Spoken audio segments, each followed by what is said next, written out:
Community Liaison Officer Wakiso. Naye Sharifu tunawatuyite Wakiso. Madam Chiza. Ate munatuyite Wakiso. ASP Birungi Priska nkulira ofisi ya makana abane Nansana Police.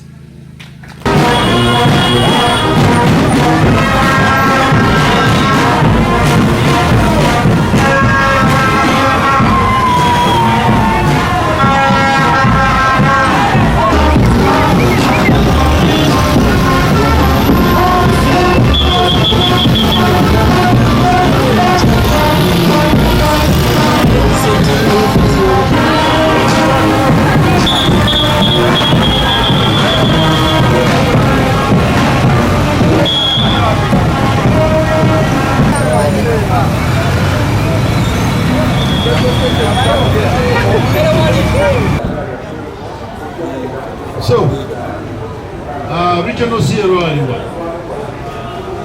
Omukyalo oyo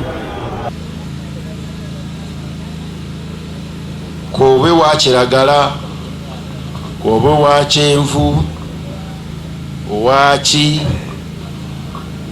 myufu, ffe kye tuliko oba omulama gwe tuliko tetwagala butabanguko bwonna. Sobola kuva wano nga sitwogeddeeko. Kampeyini ziri mu kutambula bulungi. Sinawulira nti abahonalebo gundi balwanye, abakansala gundi balwanye, tetunabiwulira. Bayinza okuyomba obutakanya bifeebyo bye batuulamu nga mu mabaala obawa, naye kampeyini okutwaliza awamu zitambudde bulungi. Era tubasuubiza ezo ennaku ezinaaba nga zisemberera olunaku olwo lwennyini lw'okulonda nga 15 okutwaliza wamu omukulembeze w'eggwanga ne ba honorable MPs. Security weeri, obukuumi bujja kubanga weebuli kwolwo olunaku lwennyini n'ennaku ezinaddako mpaka ng'omukulembeze anaaba alondeddwa ng'amaze okukola ki? Okulayira. Nze ndiwo byokwerinda, siruwa bya bufuzi. Naye manya mukulembeze ki gw'ogenda okulonda. Manya ki mukulembeze gw'ogenda okulonda. Sikumala gagoberera. Nedda.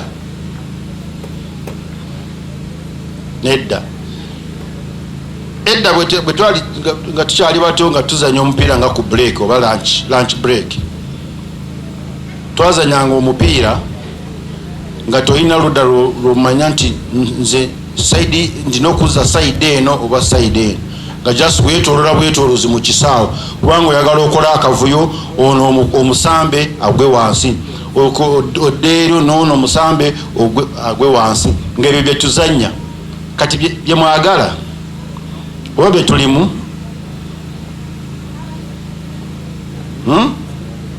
Ngosimanyi ndi ku kamera. Naye wa kamera yali nsonyeemu katono. Madam wali nsonyeemu katono. 5,144 abafiira ku nguudo. Bwe ndaba report yaffe eya media gye director traffic gye yafulumya enamba estimating nti guno omwaka eyinza okuyitako. Mikwano gyaffe ab'Nansana njagala kubawulira nti no mu myezi eja October, November ne December eno gye tulimu, emyezi egyo gye gisinga okubeeramu obubenje bungi. Mukyukira ennaku eziyiseeko ekiryandongo twalaba akabenje akatta abantu 46 mulundi gumu. Wano mu Nansana afande RDC abantu abakyasinze okufiirawo eba pedestrian abatambuza ebigere ng'osala oluguudo bodaboda n'ekukoona oba emotoka nekukona. Era natandikako coordinating ne Ministry of Works. Oraba kuva ku Northern Bypass okugenda ddala mpaka Wakiso, ndoza zebra crossing gyosooka okufuna yemu eri around Wakiso ng'otana wakuyingira Wakiso town. Naye wano stretch yaffe wano tetunaba kufuna zebra crossings, era tujja kwetaaga zebra crossing especially ku butale abaana b'amasomero we basalira. Wano tulina church obwokirira walinga wa Bugemba, zebra crossings awo zijja kwetaaga. Lwaki ngamba zijja kwetaaga? Tuganza kulaba the most vulnerable oba abantu abakyasinze okufa, nkugambye ab'ebigere n'abapodapoda. Bannayuganda, omwaka oguwedde twafiirwa abantu 1,666 ab'ebigere. 1,666 pedestrians died. Boda mukwano gyange twafiirwa ababodaboda 720 ku nguudo. Omusajja kyagambye nti nenamba eri mu kufiira ku luguudo eyagala kusinga ki abasiriimu, esinga ki abasiriimu. Still sure about that statistics. Naye lwaki mbawadde ekifaananyi kino? Tutegeere nti n'oluguudo si lwa muzannyo. Baganda bange nkimanya abamu essaawa zino records ziraga nti no Abannayuganda tuspendinga nnyo mu mwezi guno. Tukola nnyo emyezi 11 Kamome ne tumutereka, naye omwezi ogusembayo sente zonna ne zigwayo mu January n'owulira buli omu yena ng'akaaba emiranga. Naye nga lijja tuspendinga. Uganda is a happy country. Abantu omwenge. Era juzi nalaba omukulembeze ng'agamba yatuuka embalala eri ewaffe n'alaba ng'efactory kinene ekya bbiya, naye ng'abantu bagamba kirabika tagwayo. Kati kiki mbagamba? Drink, drive. Kawunyemu mweno bino ebiseera gwavuga ekidduka oba ovuga pikipiki oba ovuga motoka, era ekiddo kyaffe simanyi osaaliwa omanyi wenteranya okubiteeka naye tuyinza okutuusaamu. Sijja kubagamba wa mukama waffe ono yampadde dda green light. Abavuga nga onywedde omwenge, baganda bange nja kubakwata. Bodaboda mbadde mbasaba yambala crash helmet. Accident eyinza okujja nga tosobola kugitaasa, naye bwebezze n'otaasa ng'oyambadde helmet tugenda kufa. Saagala nkomewo omwaka ogujja ngamba wa statistics zino, oba gwatudde wano oba ali mukundaba naawe n'obeera part of the 1,720 abali mukufiira kuki ku nguudo. Nsalawo okwogera, nja kwogera eya road safety. Togirekera omuntu w'ekofiira eno oba mupoliisi yeka. Oluguudo okulwanisa obubenje, okumakinga sure that tukendeeza ku namba abantu 15,144 abafa mu ggwanga, of which the majority bava ku myaka 18 kutuuka ku myaka 35 be bakyasinze okufa. Ogwo omulimo si gwange nzekka.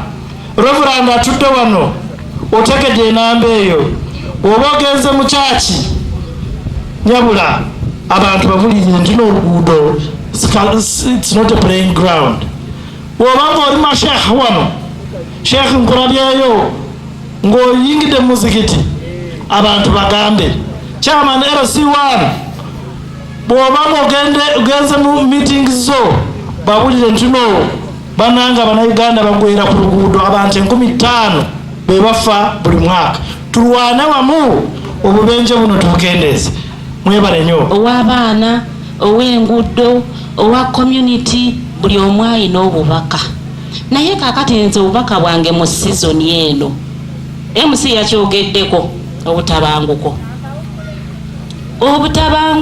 ng'oggyeko ebirala butufuukidde kizibu. So message mu this festive season sente zonna z'okuŋŋaanyiza si kibi kuspendinga na munno ewaka. Si kibi musula mu kagomasi ate akagomasi nako katuleetera obuzibu ku nkomerero ate bagambe nti teyakuze Christmas. Ate bitwagambye abantu era nobanga omukyala nga gwoli n'akasente nawe musule y'akasuuti. Tutambuliraawo bireme tuleetera ki butabanguko. Omanyi kati gavumenti ya creatinze conducive environment nti buli omu akole naye mu kukola okwo n'amagoba tugalabe. Januari weba etuuse ng'omwami akasente tekalina tekikola bubi mukyala kusimulula kaki kasente kuteekayo fiizi nti tutandikiraawo omwami ajja kwongererangako. Uliriza oyo mbu fire buli lw'onoogamba nti fire obufumbo mme. So tukwatire wamu message eri nti in this festive season tukule tugiyitemu nga ffenna tuli bumu tureducingeko emisango gye muleeta mu department ya child and family. Njagala okubeebaza mwena abazze mwebale in Kempi North and your fourth crime in the whole country. Police cannot work alone. Police must work with you, must work with everyone to ensure that crime is fought. And I want to assure you that as police in Kempi North, we shall keep working with all of you to ensure that we have a crime-free festive season. All of us must work together and ensure that this season will pass through it very well. You know, we're also in election period. Let us keep the peace. Let us not fight each other. Let us have peaceful elections. We shall live in Uganda even after January 17th. So let us maintain peace. The Truana, let us not fight. Let us not involve ourselves in protests in what? Because we are there and we shall be even there after elections. Let us maintain that peace. Without Western of Police, Twishime Gerard. Nganza amyuko mudumizi wa Kampala n'emirirano. Basebo ne banyabo wano munansa na siri mupya. Nze ndi mutabani wammwe ate nga ne munansa na mwensula. So fesi yange yandiba mpya ku batono kumwe naye nze ndi muntu wammwe. Emabega kwawo twalina community policing nga tugezaako okusensitizinga oba okusomesa obumenyi ku nsonga ezikwatagana n'obumenyi bw'amateeka mu byalo byaffe. Twasinkana abakulembeze ba chairpersons ne tubuulira enjiri sigenda giddamu. Olunaku lwa leero waliwo kyetuliko bana yaffe eriwa. Hello, where are those people, those men? You bring our banner. Come and hold it. Crime-free festive walk. Twasose ne activity y'okuyonja akatale n'ebitundu ebiriraanye. Chairman atwegaseeko ow'akatale owasigaddeyo ng'asolooza empooza.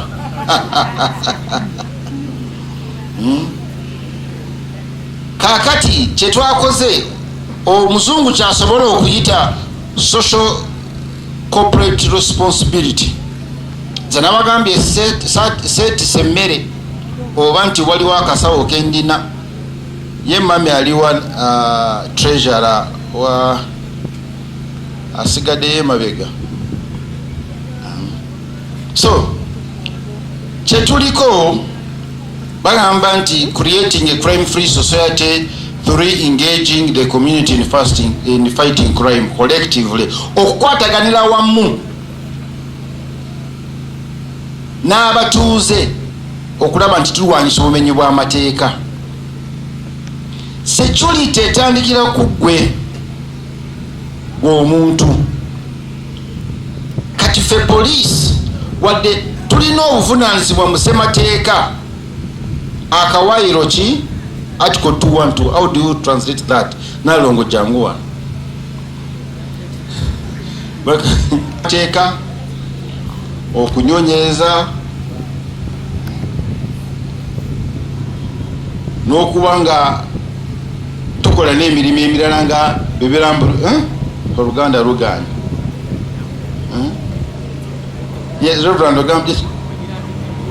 nga bwe girambikiddwa.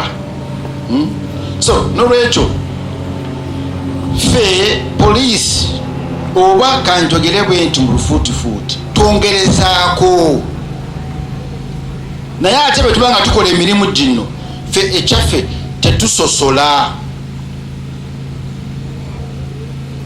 Tulina okulaba nti tuli buli omu ng'omunnansi alina okulaba nti akuumirwa mu ddembe lye. Tewaaba embeera nga esobola okuleeta akajagalalo oba okutiisibwatiisibwa oba nga tuli awo tetumanyi kyekiddako. Nedda basebo ne bannyabo. Waliwo gwe ntera okugamba nti nze nekusande mbeera mu ofiisi nansekerera nangamba gwe ate emirimu gy'eggwanga ng'ogyagadde nnyo. Naye mugamba ssebo nti mu ofiisi gye nnimira, kati bw'obanga wenyina ennimiro eyo genda olime, naye nze ku ofiisi wenkola ki gye nnimira.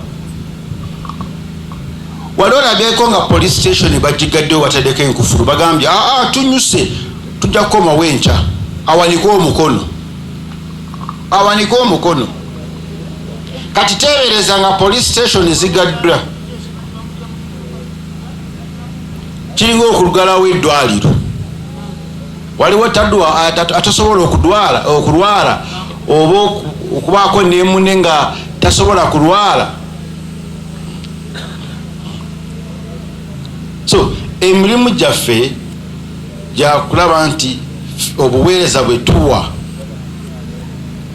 buli omu alina engeri gyagifunaamu mu ngeri y'enjawulo. Inspector General of Police tujja kubeerawo n'abakulembeze abalala, era kyetukola nga bwe tutambudde tujja kuba nga tulongoosa ekibuga nga mu katale eyo windo, tulongooseeyo mu taxi park, mu bus park. Begamba nga tugezaako okulaba nti tunyweza enkola engana y'omuntu wa bulijjo ne poliisi. Kyeyava wano n'agamba nti edda bagambanga nti poliisi tugisemberera, naye kati ogamba nti poliisi tugisemberera. Ffe tuli batabani bamu, ffe bali mu poliisi, tuva mu famire zamu, ffe bali mu poliisi. Kati munasemberera ani? Ensolo eziri mu nsiko. Era yena tayagala kwesembereza poliisi, manya nti omumenyi w'amateeka. Naye walimu n'abalala abamenyi b'amateeka okwerimbika oba okwekeekakeeka omu ng'ayagala nnyo okwesembereza poliisi. So n'olwekyo bannyabo ne bassebo, kino tulaga nti obuvunaanyizibwa tukyabuyina. Kiraga nti twagala buli muntu yeegalire mu ggwanga lye.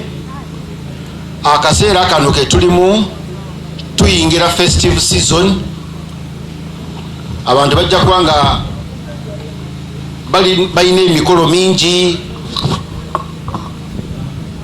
Abamu bajja genda mu byalo baleke amayumba nga bagaddewo nga tekuli bukuumi, eyo ejja kuba nga nsobi. Abantu bajja kuba nga beeyagalira abo bakyakalira mu bifo ebisanyukirwamu. Owa traffic ava wano ayogedde ku kiri ekikwatagana n'obubenje. Obubenje butuse butumazeewo, tusobola okuziiza ki obubenje obwo? Kati bwe tuva mu nnaku nkulu tujja kuba nga tusemberedde ennaku ez'okulonda. Okakasa nti twongeramu ku bukuumi, tugenda kwongeramu ebikwekweto, tugenda kwongeramu patrols.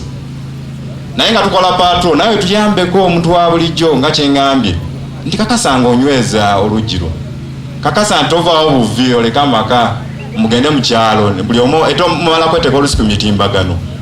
Tokikola nti tugenze mu kyalo lya Ntonde n'olaga abalala n'oteeka ku mukutu gw'ekyalo. Ali ku mukutu gw'ekyalo buli omu tosobola mwesiga. Sigenda kwogera bingi, enkola yandibadde nti tuli wali ekinyolo osaawo ki osaawo kuufulu nti wanajja n'obuuma bwo bwe bagezesa anaagira bw'ati nga tasobola kukisikayo kinyolo. Awo ogenda awulira then olina enkolagana gy'oteesewo n'emuliraanwawo, olina enkolagana ne poliisi, ogenda kufuna obudde obukunga abantu bajje bakuyambe. So nandisabye nti mu kiseera kino nga yeŋŋambye nti amenyi b'amateeka baagala nnyo okwegiriisa, twongeremu ku bukuumi. I thank teams, vigilante teams. Buli kyalo kiriko obukiiko bw'ebyokwerinda obutaaka wansi w'abantu 33 ng'era bukulembera bakyamaani nga bwalondebwa ne babaweeka ennyinnya. Bachairperson tubeebaza olw'enkola eyo etuyambye ennyo okakasa ntunyweza ebyokwerinda. I find going to the theme of today. Omulamwa gwa leero guli nti a crime free festive season. Nti twagala ebiseera bino ebyokujaguza nga tumalako omwaka n'okujaguza abenzikiriza nga bajaguza okumazaalibwa ga Mukama waffe Yesu Kristu gabeere tugiyitemu nga tetulina bumenyi bw'amateeka. Gwe mulamwa gw'olunaku lwa leero bannange. Omulamwa ogwo tujasobola ogutuukako nga enkolagana gye tubadde nayo ebeerawo era nga yeeyongera mu maaso. Mu biseera bino eby'ennaku enkulu amenyi b'amateeka bakyala kimpadde, simanyi lwaki bagamba bakyala tebagamba baami, baagala nnyo okwenyigira bumenyi bw'amateeka. Naye singa nze naawe tukwatagana, tujakakasa nti abo abalowooza mu ngeri eyo tubajjamu babeera waawo tebakyuse. Emisango ezimu gye tugenda okufuna mu nnaku zino muze musevinga, waliwo balina groups ez'okusevinga. Kati mu biseera bino byagala okumenya akabokisi okole ki? Okozese esente zo oba zikuyambeko. Kati n'ababbi nabo bakoze eki? Bali bulindaala bakimanyi. So nandisabye nti nga tonaba kubuulira muntu oba muntu yenna nga woyina akabokisi, tegera nti waliwo abakoze eki? Abakulinze, abalinze okutwala ekyobwereere. Mwegendereze. Banks wuyo centenary yino eri wano zaleetebwa otuyamba. Mu nyumba yo sente ziyinza obutabera seefu, oba oyinza okubeera nga oleese ebikemo mu nyumba yo. Tukozese banka. Obeera ogenda mu kujaguza, toleka maka nga tewali muntu. mwena ne mugenda mu kyalo ababbi baginabeera nabo bakola kibali ku patrol nandisabye nti omukufa at least asigalewo waka oba obeera tosobodde temyako neibawo ogamba asiriiwo neiba nsaba okole ki wakati wa polisi n'omuntu wa bulijjo era twebaza nnyo gavumenti okubanga enyikiridde okukola okugatta amagye ne polisi mu Nansana tubadde tulina obuzibu abantu balwala bisaaniko bingi twekubira enduulu tewali atuyamba naye olwali tuli babbeeyi nnyo okubanga